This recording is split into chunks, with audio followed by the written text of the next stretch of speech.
بسم اللہ الرحمن الرحیم۔ السلام علیکم دوستوں، امید ہے آپ لوگ ٹھیک ہوں گے اور آپ لوگوں کی زندگی خوشیوں کے ساتھ گزر رہی ہوگی۔ میرے چینل کو سبسکرائب ضرور کریں اور اس چینل کے لنک کو بھی اپنے دوستوں کے ساتھ شیئر ضرور کریں۔ تو بڑھتے ہیں اگلے اشعار کی تشریح کی طرف۔ شعر کیا ہے پہلا آج کا؟ مجھے محسوس ہوتا ہے کہ غازی مرد ہوں میں بھی، پرانے لشکر اسلام کا ایک فرد ہوں میں بھی۔ تو مجھے محسوس ہوتا ہے، یعنی مجھے یہ فیل ہوتا ہے کہ میں غازی مرد ہوں، یعنی میں بھی وہ بہادر انسان ہوں، پرانے لشکر اسلام کے ایک فرد ہوں میں بھی، یعنی پرانے دور کے جو جنگیں ہوتی تھیں تو اس جنگ کا ایک حصہ میں بھی خود کو محسوس کرتا ہوں۔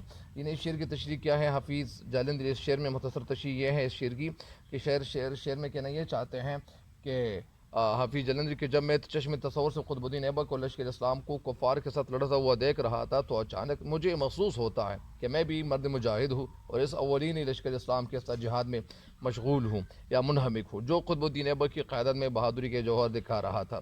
تو اس شعر کی تشریح جو تفصیل کے ساتھ وہ یہ ہے کہ ایک مرد غازی علم کی تلاش میں سرگرم دوستوں کی محفل میں ان کا خادم، لیکن حق اور باطل کے درمیان میں فولاد کی طرح دیوار بن جاتا ہے۔ شہادت کی تمنا ہر مسلمان کے اندر ہوتی ہے، دشمن کے لیے وہ ایک کیا ہو جاتا ہے؟ ایک بہادر بن جاتا ہے۔ مسلمانوں کی شاندار ماضی کا ذکر کرتے ہوئے شاعر کہنا یہ چاہتے ہیں کہ دنیا عبرت کا مقام ہے۔ جب میں اس مرد مجاہد کے مزار پر حاضری دینے جاتا ہوں تو ان کی عظمت اور بلندی، شان و شوکت کو پہ سوچتے ہوئے حیرت میں پڑ جاتا ہوں اور خیالی دنیا مجھے اس طرف لے جاتی ہے جہاں ان کے گھوڑوں کے ٹاپوں سے دشمن پہ لرزہ طاری ہو جاتا تھا۔ میں خود کو بھی انہی کے ساتھ دشمن کے خلاف لڑتا ہوا محسوس کرتا ہوں اور تھوڑی دیر کے لیے میرے دل میں احساس فخر پیدا ہو جاتا ہے۔ میں بھی خود پہ فخر محسوس کرتا ہوں کہ میں بھی اسی فوج کا ایک سپاہی ہوں اور دشمن کے خلاف لڑ رہا ہوں، تلوار اٹھائے ہوا ہوں۔ ظلم کے اندھیرے سے مٹ رہے ہیں، روشنی پھیل رہی ہیں اور ہماری دلیر اور شجاعت کے سامنے جو دشمن ہے وہ گھٹنے ٹیکنے پہ مجبور ہو گیا ہے۔ تو پھر میں چونک پڑتا ہوں، مجھے پھر پتہ چل جاتا ہے کہ یہ تو میں اصل میں خیالی دنیا میں وہاں گیا ہوا تھا۔ تو اس شعر کی تشریح مکمل ہو گئی ہے۔ اگلا شعر کیا ہے؟ شہادت کے رجز پڑھتا ہوں میدان شہادت میں، رجز پڑھتا ہوا بڑھتا ہوں ارمان شہادت میں۔ رجز کے معنی جنگ ترانہ، میدان جنگ یعنی میدان کی معنی ہے میادین، شہادت یعنی شہید ہونے کا میدان۔ رجز کے معنی ہے جنگی ترانہ، بڑھتا ہوں مگر مطلب یہ آگے جاتا ہوں۔ ارمان شہادت میں خواہش، ارمان کے معنی ہے خواہش، اصل میں اس کا تلفظ خواہش ہے اور یہ پڑھنا ہم لکھیں گے تو اس طرح لکھیں گے ارمان شہادت میں۔ تو اس شعر کی تشریح کیا ہے؟ حفیظ جالندری شاعر اس شعر میں کہنا یہ چاہتے ہیں کہ میں عالم خیال میں رجز جنگی ترانہ پڑھتے ہوئے شہادت کی آرزو میں آگے بڑھ رہا ہوں۔ یہ تشریح تو تھی مختصر، ابھی آپ لوگ سنیں تفصیلی تشریح۔ شاعر اس شعر میں کہنا یہ چاہتے ہیں کہ رجز جوش دلانے والا وہ نغمہ ہوتا ہے جو جنگ شروع ہونے سے پہلے خون کو گرمانے کے لیے یا خون میں جوش مارنے کے لیے، ابھارنے کے لیے، گرمانے کے لیے گایا جاتا تھا۔ دو مد مقابل افواج کی صفیں جب لڑنے کے لیے تیار ہو جاتی تھی، آمنے سامنے ہو جاتی تھی، تو اس وقت دشمن کو للکارنے کے لیے دو چار اشعار پڑھے جاتے تھے، پھر عام لڑائی شروع ہو جاتی تھی۔ شاعر کہنا یہ چاہتے کہ جب میں قطب الدین ایبک کے مزار پر آ کر بیٹھ جاتا ہوں تو ذہنی سکون حاصل کر لیتا ہوں۔ اس وقت ان کی جو ہمت ہے، جو دلیری ہے، جو شجاعت ہے کے بارے میں سوچتے ماضی کی یادوں میں منہمک ہو جاتا ہوں، کھو جاتا ہوں، غرق ہو جاتا ہوں یا مشغول ہو جاتا ہوں، مصروف ہو جاتا ہوں۔ ان کے جنگی حربوں اور چالوں پر غور کرتا ہوں تو میں سوچتے میں خود بھی ان کے ساتھ جنگ میں شامل ہوا، خود کو محسوس کرتا ہوں کہ میں بھی اسی جنگ کا ایک حصہ ہوں۔ ان کے ساتھ رجز پڑھتا ہوں، دشمن پر میں بھی ٹوٹ پڑتا ہوں۔ میں سفید سالار فوج کی شجاعت اور دلیری کو دیکھتا ہوں تو سر فخر سے بلند ہو جاتا ہے کہ میں بھی ایک ادنا سپاہی عظیم سفید سالار کے لشکر کا سپاہی بنا ہوا ہوں۔ آج کے دن میں میں بھی مرد غازی بنا ہوا ہوں۔ یہ میرے لیے عزت کا مقام بھی ہے، عزت کی جگہ بھی ہے کہ باطل فوج کے غرور کو خاک میں ملانے کے لیے میں میدان جنگ جذبِ شہادت سے سرشار ہو کر لڑ رہا ہوں۔ تو یہ تو تشریحات اس کی مکمل ہو گئی ہے۔ اگلا شعر کیا ہے؟ عظیم الشان ہوتا ہے یہ منظر پاک بازی کا، شہیدوں کی خاموشی غلغلہ مردان غازی کا۔ مرد کی جمع ہے عظیم الشان، عظیم بڑا، بہت بڑا، پاک بازی یعنی پاکیزگی، اور شہیدوں کی خاموشی کو کہتے ہیں، غلغلہ شور کو کہتے ہیں، مردان غازی کا یعنی بہادر، مردان مرد کی جمع ہے۔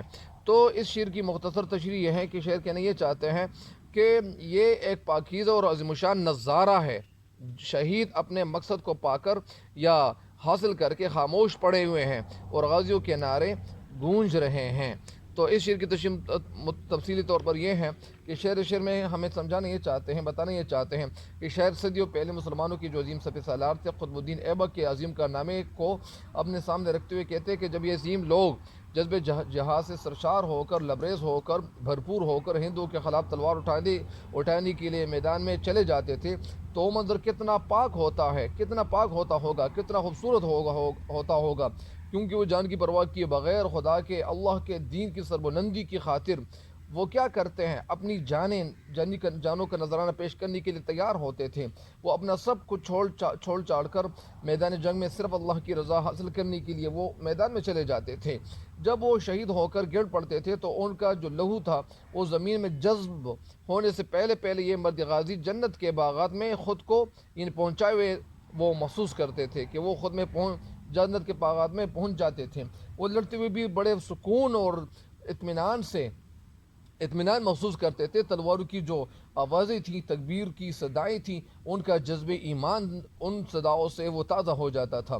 دشمن ان کے حوصلے اور ہمت کو دیکھ کر ڈر جاتے تھے، ان کے گرد پیش تمام خطرات دب کر رہ جاتے تھے۔ دشمن اپنے عزم کی جمع ہے، حوصلے ناکام ہو کر وہ کیا کرتے تھے، وہ میدان بھاگنے پہ تیار ہوتے تھے، وہ میدان سے بھاگ جاتے تھے۔